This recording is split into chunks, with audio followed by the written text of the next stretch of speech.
Hello, everyone, and welcome to another edition of the NGCOA's Advocacy Angle, sponsored by the NGCOA Champion Circle. I'm Michael Williams, along with Senior Director of Advocacy for the NGCOA, Ronnie Miles. Ronnie, how are you, my friend? You've been on the road. It's good to see your face. Yeah, good. I've been out of the country for most of the month, but it's been great. I visited Australia and New Zealand and had a wonderful time. But glad to be back in the saddle. Well, it's good to have you back because as we get into the spring, into the golf season, we know that our part of the business is year round, and there's always issues that are stacking up both on the national level as well as on the state and local level. What are some of the things that are on your hot list right now? I know you have one federal thing that's going on. What do you have for us today?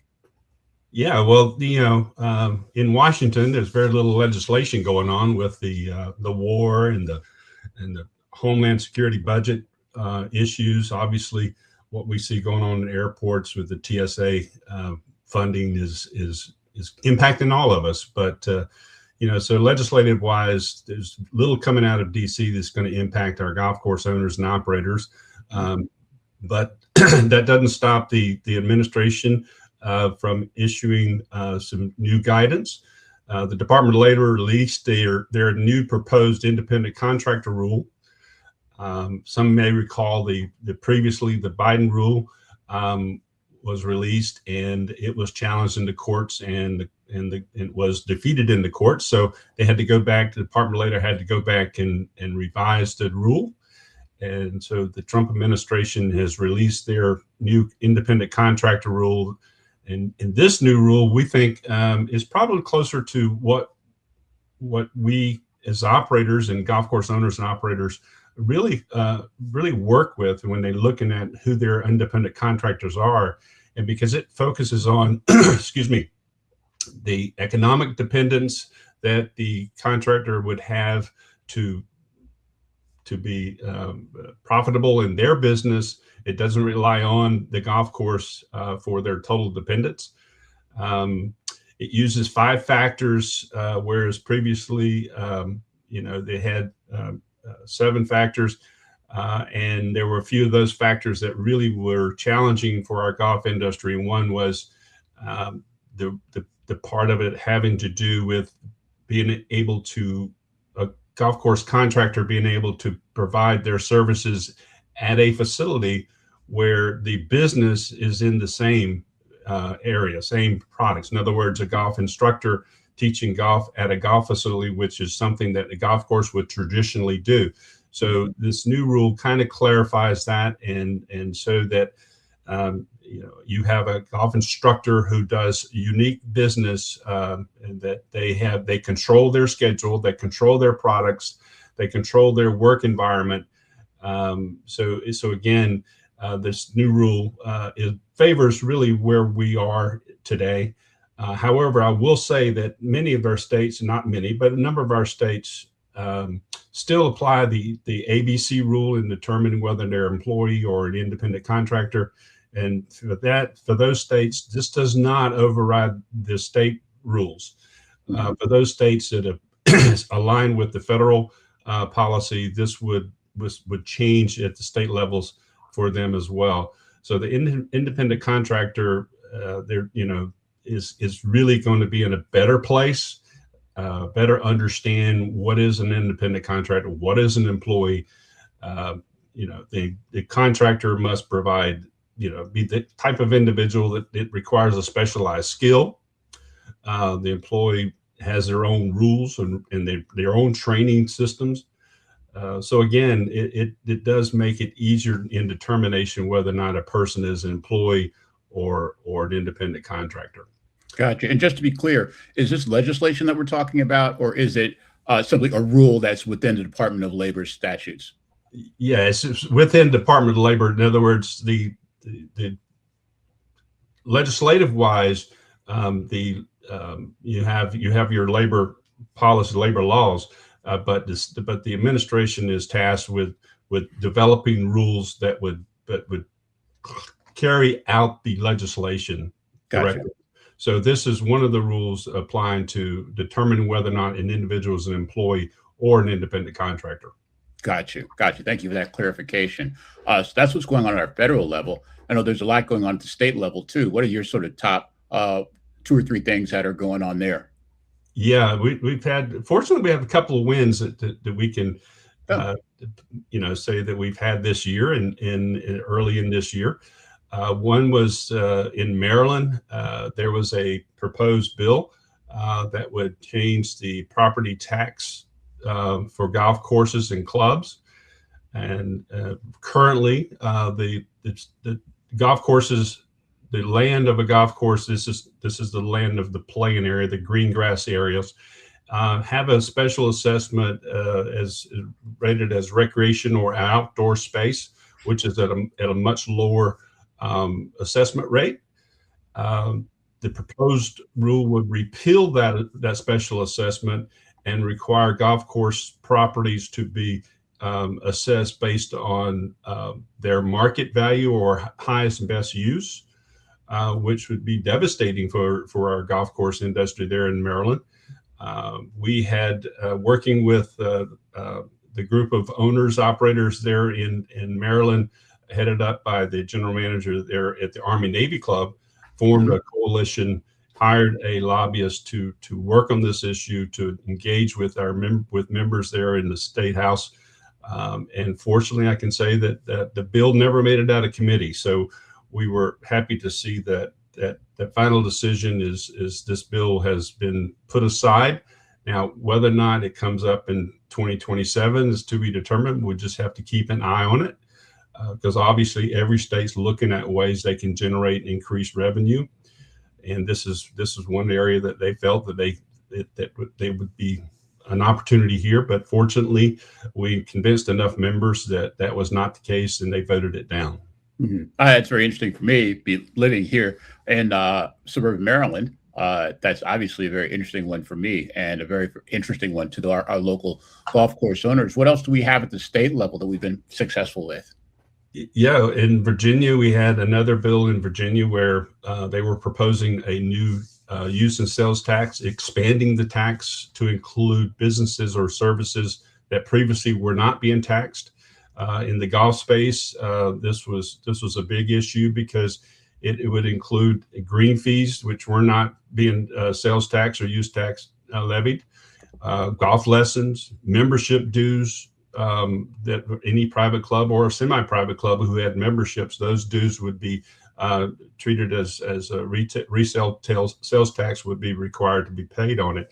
So again, we did an estimate looking at that, how it would impact just in the state of Virginia on the golf courses. That would impact our industry somewhere between $30 and $60 million annually in sales tax to be collected from our users.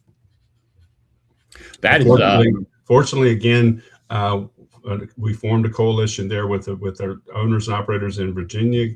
We engaged a lobbyist firm there to help address this issue, and fortunately, it too never made it out of committee. Excellent. That's excellent work by you and by all of our local operators there to make their feelings known and to really get action.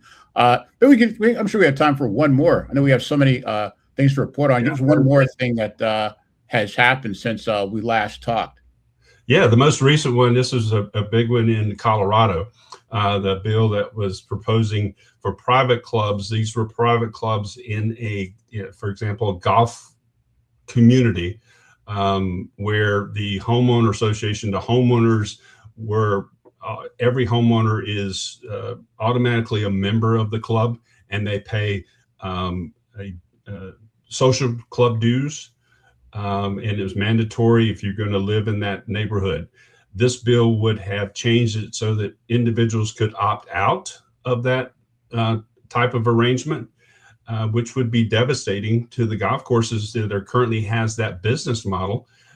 We felt that would be not only concerning to the health of the golf course, of the golf club, but also to the home property values. If the course is not able to maintain the kind of standards that ensures the sustainability of the property value of those homes in that neighborhood, I think we believe that everyone would be impacted by that. And so again, we working with, in this case, actually Jay Karen and also representatives from Invited were testified before the House on this bill and talked about these issues and concerns with it. And fortunately, this bill never got passed out of committee, so it never really made it forward, moving forward. So we're very, very fortunate that this bill was stopped. However, I will say that the representative who brought this bill forward, it was from a golf course there in Colorado in her district, and which was an Invited club. And so I think what did work out of this is we had a meeting yesterday, as a matter of fact, with the representative and members from Invited to share with the representative what Invited and the golf club was going to be doing going forward to ensure that relationships and services provided to those members was communication was improved, and to make sure that those members had a voice in where the club went in the future, what kind of investments the club need to make. So I think the outcome of this is good in that it does, in this particular case, ensure, and there will be some reporting back to the representative on this one, that the relationship between the homeowners and the private club are in a good place, and that both parties are engaged in the business of the club going forward. This is very interesting to me because it just reinforces the fact that you all do so much good work, not only in getting things passed and moving things forward, but also in making sure that we take a beat with some other things and make sure that they don't get passed. Things don't get passed willy-nilly that are going to damage or subvert golf course owners and their interests. And I'm also very pleased to hear that internal conversation is happening that really advances things, that really makes things better. So not only are you stopping things from going too fast, you're also encouraging conversation and the advancements of issues that are important to all golf course owners. So a hearty well done to you and to all the owners who are involved with that. Yeah, I will say that it's very important because in each of these cases, what was important is they were caught early in the planning stage. We were able to engage early. Yeah. So that allowed us to really be in a better position to bring forth our concerns and to educate all the members on those committees who were involved in these issues. Well, again, a hearty well done to you and everybody who was involved with that. I know that the NGCOA Champion Circle probably had something to do with that. Just for a quick minute, you want to talk a little bit about the Champion Circle, what it is, Sure. and how people can get involved in that? Yeah, the Champion Circle funds enables us to make these kind of investments needed to protect and engage with our communities or our states on issues like these. We are very fortunate to have some great supporters, great members and patrons of the Champion Circle, and we invite any golf course owner operator or any of our suppliers who are interested and want to support the NGCOA advocacy program to reach out and let us know. We'd love to engage you and become part of our Champion Circle. Okay, and then people can get in touch with you directly to be involved in Champion Circle, correct? Yes. Absolutely. I may do that. If I buy a golf course, you'll be my second call after. Well, it's been good. We've had good response from the community, and we'll keep pushing to increase that membership, because it does allow us to do things that otherwise we would not be able to do. And so we're very fortunate to have the kind of business leadership that supports this initiative. Well, leadership is a functioning word there, and you guys do provide the ability to have someone to reach out to. The outreach component and the leadership component are both functioning at a very high level. So thank you very much for that. Ronnie, I'm going to go ahead and call a break for this segment. We're going to come back with our second segment, and we're going to have a talk with Chava McKeel, who is the Director of Government Affairs and Government Relations for the Golf Course and Superintendents Association of America. And she has some great tips and information about the upcoming National Golf Day, which is coming up fast. So we look forward to having Chava on. Thank you, Ronnie, as always, for bringing us all that good information. And please, for everybody else, stay with us. We'll be right back with the Advocacy Angle, sponsored by the NGCOA Champion Circle. See you in a minute. Welcome back to the NGCOA Advocacy Angle, powered by the NGCOA Champion Circle. I am your host, Michael Williams, and you be sure to head over to the NGCOA Advocacy Angle site on the NGCOA website. That's ngcoa.org/advocacy to learn more and to support this great organization. They are there for you. They are doing good work, and the only thing they are missing is you. So please join, get more information, and please get involved. Coming up is one of the biggest days in golf. It's National Golf Day. It's going to be this spring, just May 4th through 6th in Washington, D.C. This is an event that I have gone to every year since the very first one. It's an incredibly effective and powerful tool for golf to get more involved and more connected, not only with individuals, but with their representatives in Congress who do so much to help promote this game that we love. Joining us today to talk about what's going on at National Golf Day is someone who knows as much about it as anybody. She is the Director of Government Relations at the Golf Course Superintendents Association of America. Please welcome Chava McKeel. Chava, welcome to Advocacy Angle. How are you? I'm wonderful. Thank you for having me today, Michael. Well, it is my pleasure. And I just want to get right into it because I can't help but feel excited about National Golf Day. It's a chance for everybody in the industry to meet their friends and for all those friends to get together and just sing the praises of what goes on in golf and how our government can help make it even better. That's a very Pollyanna kind of way of putting it, but I'd love for you to describe what the purposes and goals of this meeting really are. Sure. Michael, I've been working with the golf industry and in particular GCSAA for almost 29 years, a pretty long stretch. Wow. And we focus on a lot of labor, workforce, environmental issues on behalf of the industry. And in doing our work, in protecting and defending the industry, we come across a lot of people that do not understand the golf industry or have a really bad negative feeling about the golf industry. They are opposed to the golf industry. A lot of people, golfers or, that play on golf courses or live around golf courses, they really love the sport. But there is also a lot of individuals in our country that have a different viewpoint. And so year round, my job is to sort of push back against that and be a perception changer. I do that in the regulatory space. My work's with EPA. But what National Golf Day does is allow everyone who loves this sport, no matter what part of the sport that they come from, to be able to be part of that chorus that, at the federal level at least, gets to be able to talk about the value that the golf industry provides to the country.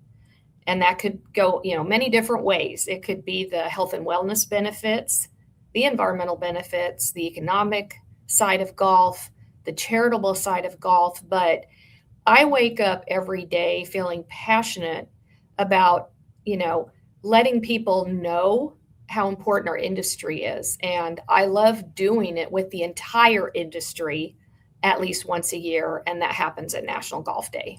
Well, I think it's such a beautiful way to put it, to have everybody singing off the same page, singing off the same sheet music, but singing their own special tune in their particular area of speciality. So many things have gone on. Tell us, how many National Golf Days have we had, and what has been accomplished so far? What have we done that's really good for the game? Right. This would be number 18. that we're having. And we've only missed 1 or 2 years because of the pandemic. Sure. But truly, I've been to all of them as well, like you, and see this grow from an event of maybe 30 people to 60 people to 90 to almost 300 now. And this presence, and it's the long game we're playing here. There's a lot of churn in Washington. And so people are coming and going, and you have to keep coming back. But because we have done that and we have invested as an industry in making our way to Washington and talking to them about the values of golf, and also talking to them about specific issues that are of interest to us each year, I have seen a positive change in the perception of the industry. And, we've had some specific accomplishments. That's more of a general accomplishment, but, I'll give you an example of one specific success story. We were able back in 2018 to, as part of National Golf Day, talk to members of Congress about the importance of turf grass as a specialty crop. And we were able to get that language into the Farm Bill, and that language still lives there today. And that's really critical, because when you talk about the allocation of federal dollars towards research for turf grass research, it's really good to have turf grass recognized as a specialty crop. We were able then to go through the appropriations process to get $3 million in research funds, and that amount still exists today. So, that's just one example of a success story.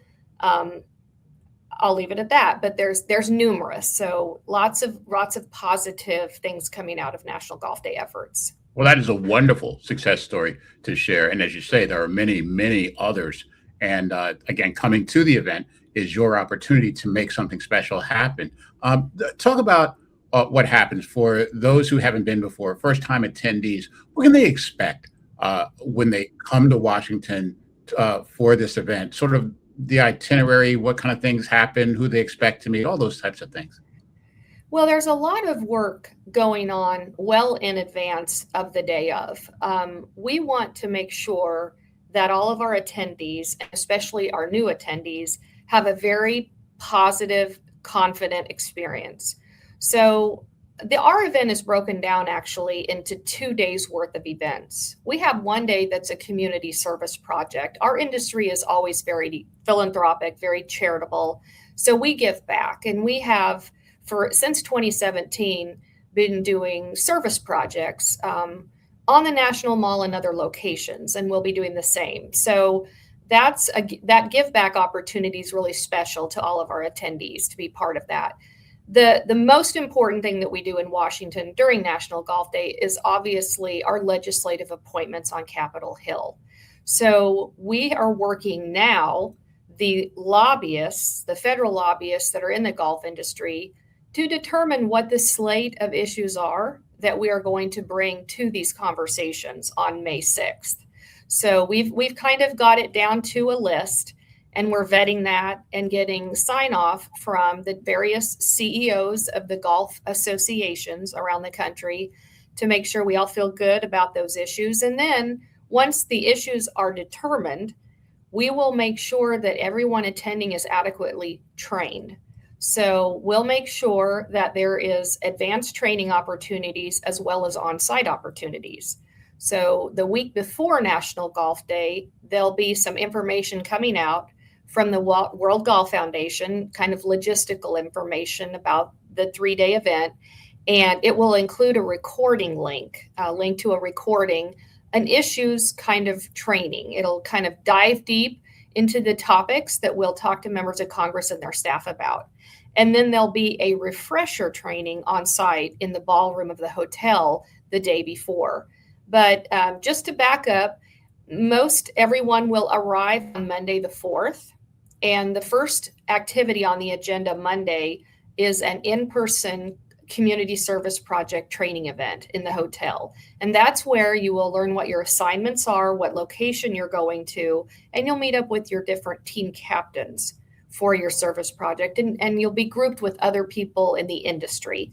And so that's just a really fun, easy, informal event. There's no formal activities as a group on Monday night. GCSAA kind of has its own thing going on, and NGCOA does their own thing. But Tuesday morning, we all get up and we head off to the community service projects, and that takes up the full morning, 8 to noon. And then in the afternoon, we kind of switch over to the legislative focus. We have a keynote speaker coming in, Michael, and we're really excited that our keynote speaker this year will be Robert Boland. He is the current chief of staff for the Republican House Majority Whip, Tom Emmer. And so he'll give us a real look inside, a lot of great insight on sort of what's going on Capitol Hill, since he's completely in the thick of that right now. So we'll hear from Mr. Boland, and then we will bring on a firm called Soapbox Consulting. They're responsible for securing all of our meetings, and they have a very sophisticated system in place to help us put together, at least 250 different legislative meetings for National Golf Day. And the one thing that's really nice, especially for new attendees, is that you will go to legislative appointments with individuals from your own state, and you'll have no less than 3 meetings, and you'll huddle with your state group in the afternoon training event, and you'll kind of decide who's going to say what in your meetings. So there's a congressional reception that takes place after that on Tuesday evening, where we all go back. We go to Capitol Hill, and we have a really nice networking event that goes on. We invite all members of Congress and their congressional staff to attend. There's food and drink. And this year, the Congressional Golf Caucus is wanting to have like a co-branded event with us and have a stronger presence there. So we cap the week off with National Golf Day on Wednesday. We're bussed out to Capitol Hill. We go have a group photo on the steps of the U.S. Capitol building. We all walk over together to the Rayburn House Office building, where we have a welcome kickoff event. And then we're off and running, and we have meetings all day between 9 and 4. So it's just a fantastic couple of days in Washington. This is such a full and rich itinerary. There's so much to do and so much for people to learn. Many of the people who are watching know that part of what I do is political reporting in addition to golf reporting. So I'm very familiar with the days that go on Capitol Hill. And there are days, every single day, there's another group that's coming in to advocate for their position. They're very worthy positions on their different things. But I happen to know that one of the days that legislative officials look forward to is National Golf Day. They really look forward to seeing you people. Do you get the feeling when you're in the room? I know you've been to dozens of these meetings, but do you still get the feeling that they are really appreciative and responsive to the things that you have to say? Yes. I mean, for the most part, every meeting you're going to have people that are very interested in what you have to say, and they want to learn from you. And they're interested in the information that, you're helping educate them, because somewhere down the road, some of these topics are going to come up for discussion, for hearings, for votes, and they will remember these meetings, and they'll want to know, remind themselves of that information exchange that you had. It's a very busy time, like you said, on Capitol Hill. I was there last week, and I've never seen it as busy as it was last week. I think there's a benefit to us waiting to have our event till the first week of May, because there's a little bit less traffic there. And I think that helps us get a little bit more attention than maybe the hundreds of groups that were there, last week on the Hill. But they're very receptive to hearing what we have to say. And, it's just a really unique opportunity. And I know you covered some of how the participants are being prepared for their meetings, but I think each individual organization also has its agenda. Is there any work that gets done between really drilling down on specific issues and then also tying in to a general theme for all of the attendees and all of the participants in meetings? Sure. It's really interesting. when we have our partnership with Soapbox, Christopher Cush owns that firm, and he usually helps lead out the in-person training for our congressional meetings. He makes a point to say just how important it is that everyone sing off the same song sheet. We would not have as effective of a legislative day if we all went to the Hill representing 45 different golf associations talking about different things. There needs to be some consistency in the messaging. And so for National Golf Day, we'll always have 2 or 3 key issues that we go there with specific asks. And that's the most important thing that goes on in the meeting, is to make sure that we all bring up those signature issues, and make the ask. But besides that, there's just the relationship building that goes on, and the opportunity for everyone in the room from the different parts of the golf industry to be able to talk about their state, what's going on in their state, and what's going on with their part of the industry. So you get a little bit of both of being very specific with issues that everybody has to talk about, and then if there's time remaining, kind of getting a little bit more specific to your own organization that you belong to. That's fantastic. And I don't want to give anything away, and I don't want you to give anything away from the training and that sort of thing and all the things that are coming up. But I know that there are a variety of issues, from everything from water rights in the West. We talk about water conservation and things like that, which are so very important to golf course superintendents, to things like daylight savings time, which our leader, Jay Karen, spoke about in Congress earlier this year. There's so many things that go on and are all relevant to this great sport, this great industry, let's say, of golf. Can you give us a little hint or a teaser about any themes or anything that will be going on this year? Sure.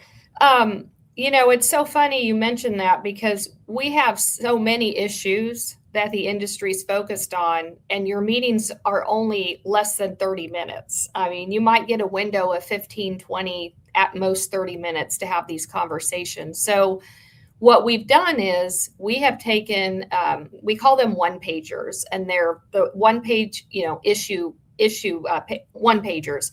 And we put those in our congressional leave behind, but now we've also produced this other issues one-pager. And it lists anywhere from 4 to 5 other issues, that the industry cares about, so that each individual congressional office knows it's not just these 2 things that everyone's, cares about. It's a bigger, broader group listing of issues than that. So for sure, I can see us talking again about the PAR Act. The PAR Act was introduced last year. This is the bill that would, HR 1583, that would modernize the U.S. tax code. So I don't know if all of your viewers know this, but there is language in the U.S. tax code that dates back to 1973 that discriminates against the golf industry. And it's language that has been used to stop the golf industry from securing disaster tax relief legislation, being part of disaster tax relief legislation during significant weather events like Hurricane Katrina, the Midwest disaster, tornadoes and flooding events that took place in 2008. And so we have now found some individuals in Congress that have helped introduce legislation with us that would extract that language once and for all from the tax code. So we're not playing whack-a-mole all the time, looking for where it might, where and when it might appear in other pieces of legislation. We may have some issues that we bring to the table on power equipment this year. And there's a bill that was introduced last week by Representative Correa in California that would provide some financial backing if you converted from gas to power electric equipment. We may be talking about some farm bill issues while we're there. There's a high level of interest by the National Turfgrass Federation to work with the American Golf Industry Coalition on National Golf Day to push for a new program through the USDA that would provide a starting point of $3 million for a national turfgrass survey. That might be something on the agenda, but it could be the FIT Act. It could be H-2B visas.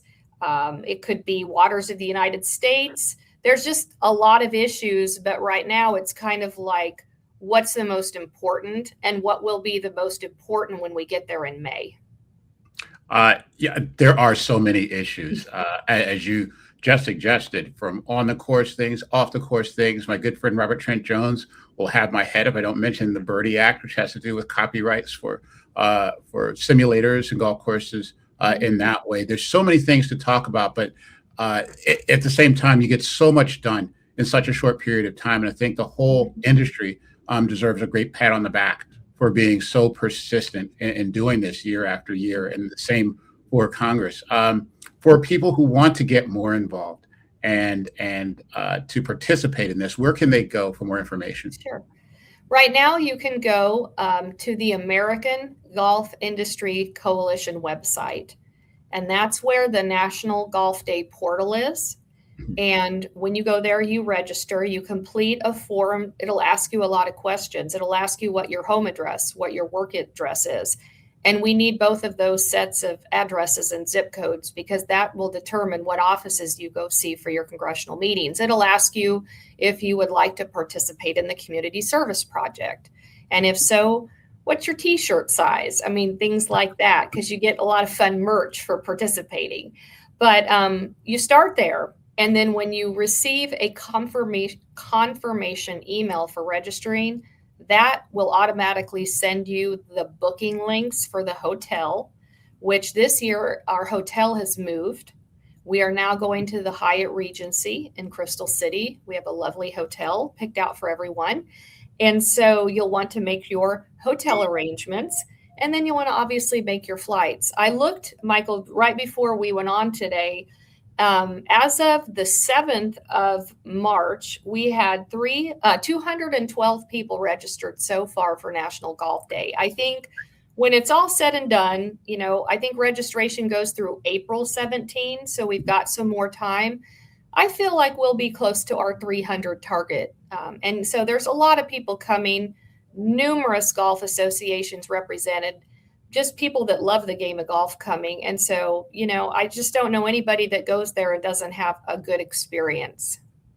I think that's probably the best way to conclude. It's going to be a really wonderful experience on both sides, for both our elected officials and for those golf industry officials that decide to participate in this. Hava, thank you so much for giving us so information and insight about this event.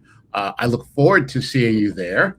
And again, when you have anything else to talk about with us here at NGCOA, please let us know. We'll be happy to have you on. Thank you, Michael. And we look forward to seeing everyone in Washington. It'll be here sooner than you know it. Roger that. That is Chava McKeel, who is the Director of Government Relations at the Golf Course Superintendents Association. I am a big fan of this event. As you all know, many of you know, I live in Washington, D.C. I have worked with many of the elected officials there at a number of events, and I can say for sure this is not only one of the most enjoyable for them, but it's also been one of the most effective events that an industry does, where they come and speak honestly and earnestly about the things that they want to have happen, not only for their industry, but for the people who participate in it. That is you and me. So please, if you have an opportunity, check out National Golf Day, how you can get involved. And if you can, do be involved. You really won't be sorry. It's an amazing event.